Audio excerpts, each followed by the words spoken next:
The topic of today's lesson is gravitational potential energy.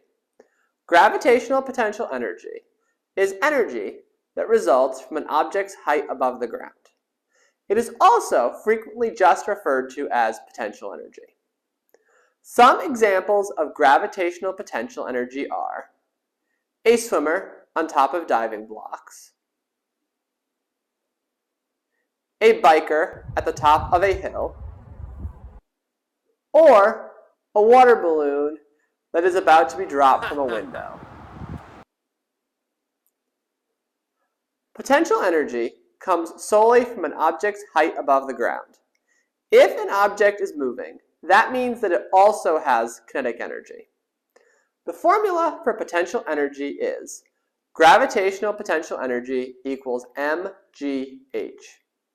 M is the mass of the object in kilograms, and g is gravity, which is measured in meters per second squared.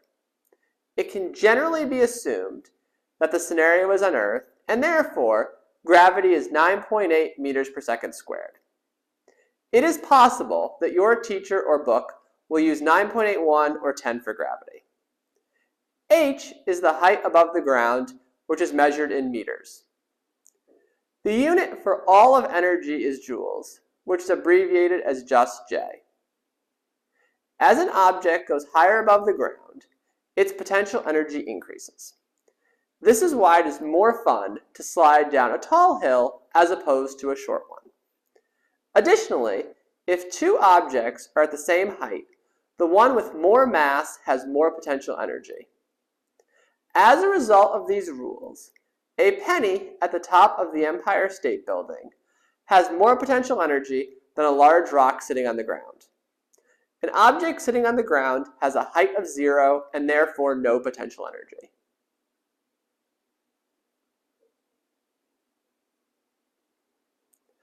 Now we will look at a few example problems. The first question is a 45 kilogram swimmer is on a 0.6 meter tall diving block. How much potential energy does she have? A good place to start is by writing down the information in the problem. We are told that her mass is 45 kilograms and that the blocks are 0.6 meters above the ground.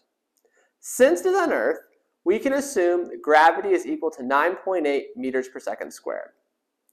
Since we are asked about the potential energy, we should begin by writing down the formula. Gravitational potential energy equals mgh. We can now plug in 45 for m or mass, 9.8 for gravity or g, and 0.6 for h or height. If we multiply, we should get that the swimmer has 264.6 joules of potential energy, which is our final answer.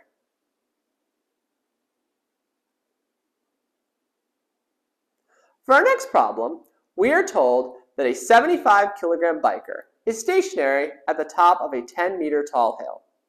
How much potential energy does he have? As always, we should begin by writing down the information of the problem.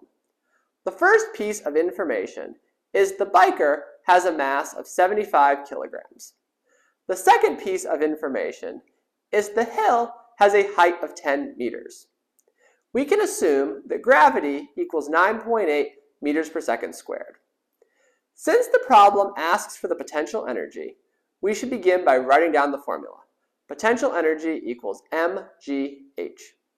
We can then plug into the equation that m, or mass, is 75 kilograms, and that gravity, or g, is 9.8. We can also plug in that the h, or height, is 10 meters. Now we can just multiply everything together, and we should get 7,350 joules, which is our final answer. If you found this video helpful, please click on the like and subscribe buttons below, or visit us at rexwellphysics.com. Thank you and have a nice day. Bye!